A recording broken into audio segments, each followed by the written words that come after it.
Kami ini berada di atas bukit Jabal Jabal Rum, tempat para pemanah pasukan Muslim saat perang Uhud. Tampak di belakang kami itu adalah wilayah Jabal Uhud atau Bukit Uhud.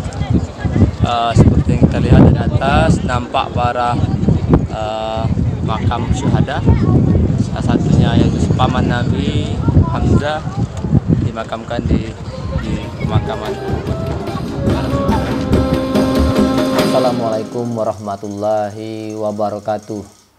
Pada video ini kita akan menceritakan ziarah ataupun city tour kota Madinah, yaitu ziarah ke Jabal Uhud ataupun Bukit Uhud.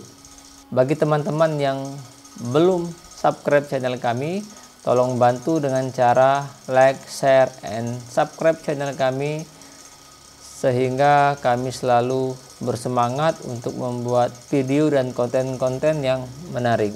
Ziarah ke Jabal Uhud biasanya seperti video-video sebelumnya, yaitu ketika city tour kota Madinah yang biasanya di hari kedua. Jadi pagi-pagi kita ke Masjid Quba dan beberapa masjid lainnya. Yang kedua biasanya ke kebun kurma, dan sebelum zuhur itu biasanya ke Jabal Uhud. Apa saja yang akan kita ziarahi di Jabal Uhud? Sebelum itu sedikit saya akan membahas ataupun menceritakan tentang perang Uhud. Perang Uhud artinya adalah perang yang terjadi di zaman Rasulullah yang letaknya di Jabal Uhud atau Bukit Uhud, sehingga disebutlah perang Uhud.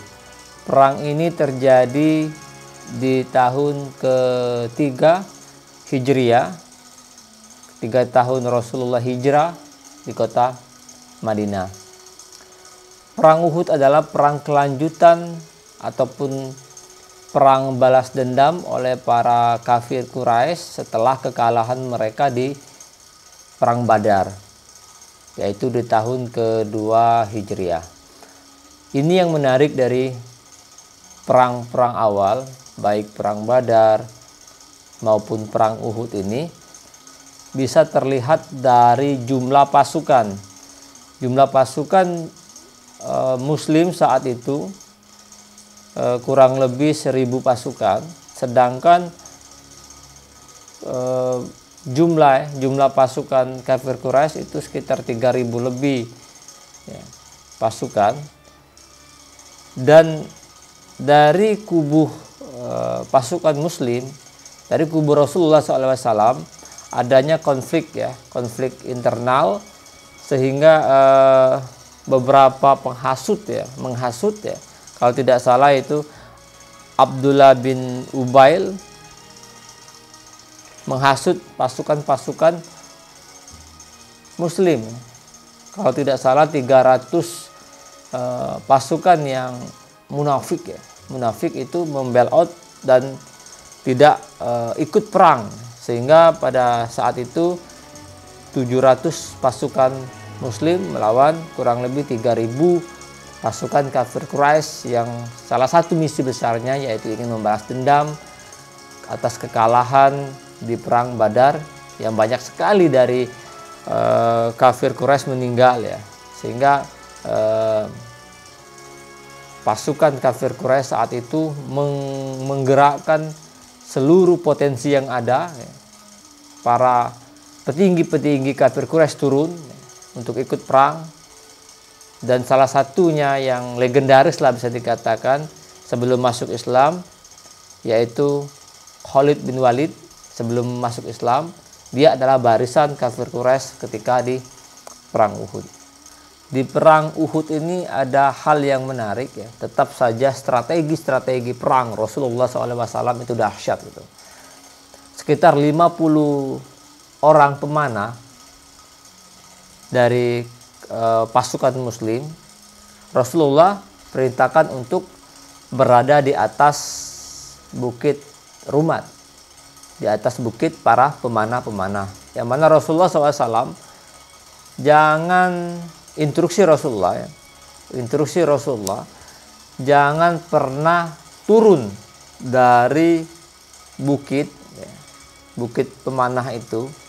Jangan pernah turun apapun yang terjadi, baik kita menang, baik kita kalah.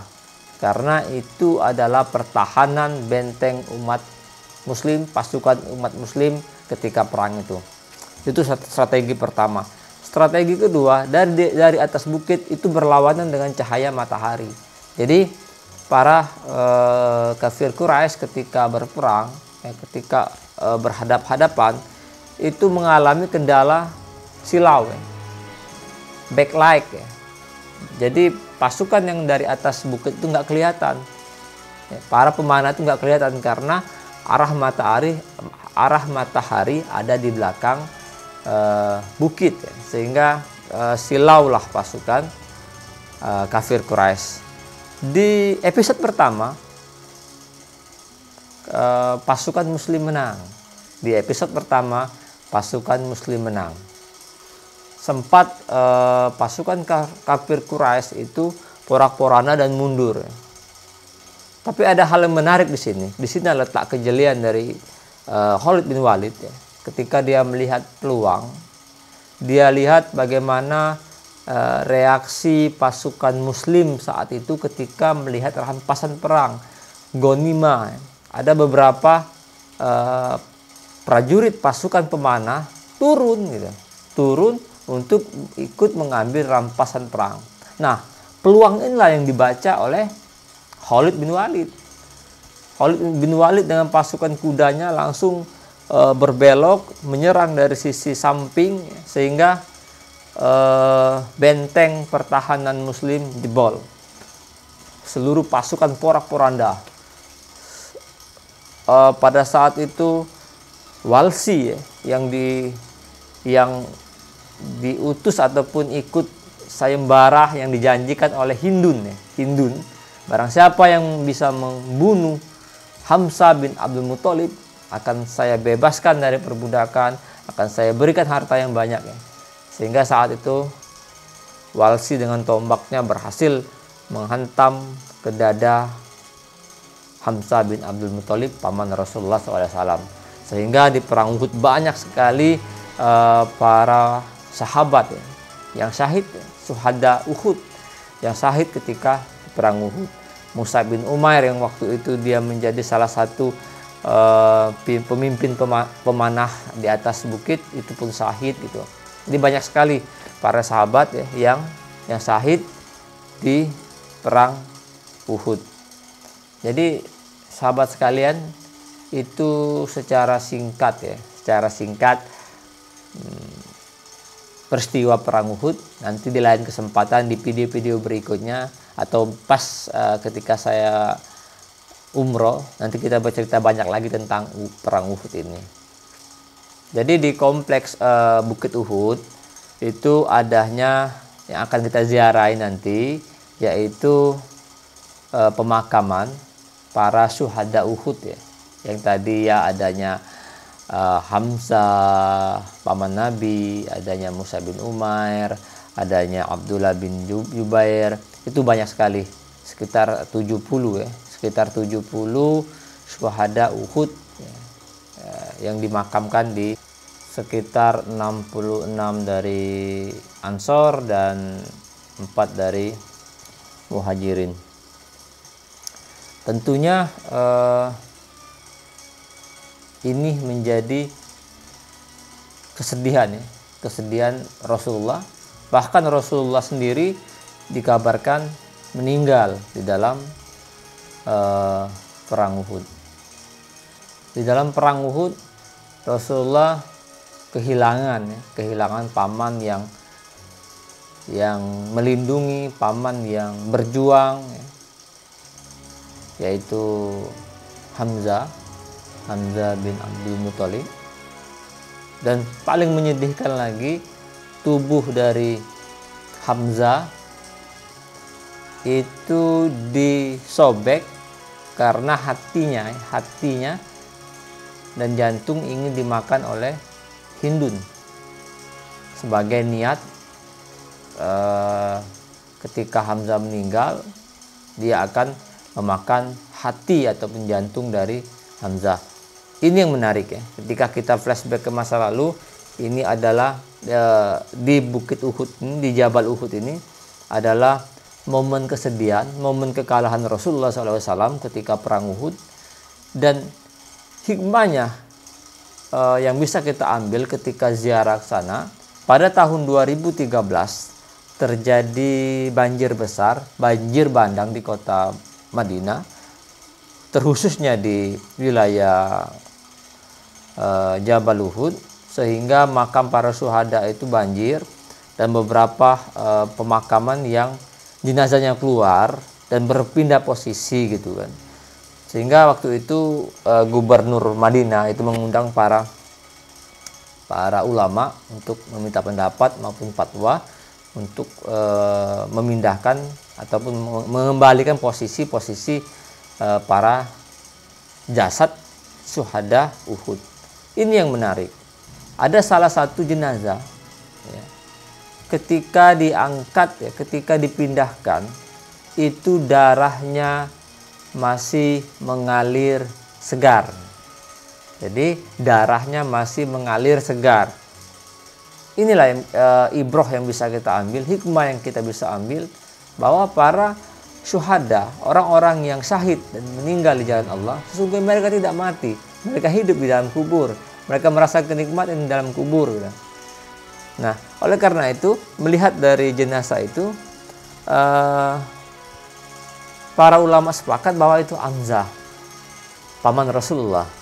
Sepakat bahwa itu Hamzah, paman Rasulullah, karena tubuhnya masih, mukanya masih utuh, darahnya masih mengalir segar, dan ada robekan di dada. Masya Allah ya, Masya Allah sekali gitu. Sudah 14 abad berlalu, tetapi jasadnya masih utuh, darahnya masih segar. Keindahan syahid ya.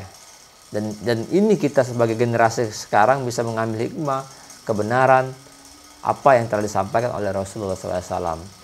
Di Uhud banyak sekali tempat-tempat yang sekarang ditutup ya. Misal di arah belakang itu ada sebuah goa.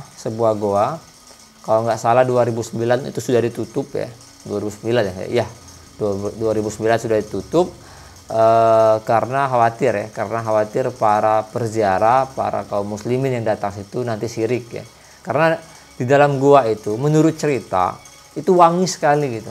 Di dalam gua itu wangi sekali, konon cerita katanya di situ harumnya gua itu karena darahnya Rasulullah pernah mengalir di situ. Nah, tetapi dari pemerintahan Arab Saudi itu ditutup karena takut adanya syirik ya, syirik yang malahan mendatangkan dosa besar para penziarah. Jadi ditutup sudah itu. Jadi para calon jemaah umroh sebaiknya memang benar-benar pahami dahulu beberapa sejarah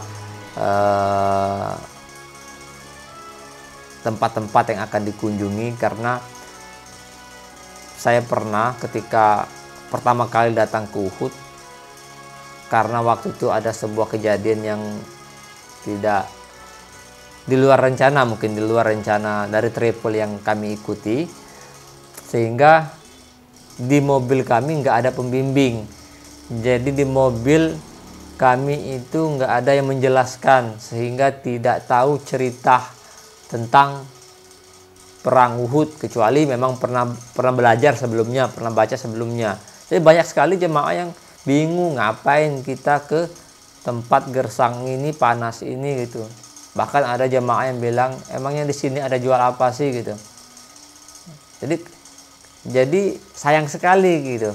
Kalau kita sudah sampai ke sana tapi tidak tahu ya, tidak memahami cerita ataupun sejarah-sejarah, itu kita kayaknya kurang menghayati. Jadi sebaiknya sebelum jemaah umroh ke ziarah ke beberapa tempat di Madinah, sebaiknya dipelajari dulu sehingga kita bisa menghayati dan mengambil hikmah-hikmah yang terkandung dari alam, ya, yang terkandung dari sejarah-sejarah yang ditinggalkan oleh Islam, yang telah ditorehkan oleh Nabi Muhammad SAW, sehingga menambah keimanan dan keyakinan pada diri kita. Beberapa teknis yang ingin disampaikan, seperti biasa, tempat parkir menuju ke pemakaman syuhada Uhud ataupun akan melihat ke wilayah Jabal Uhud itu cukup jauh.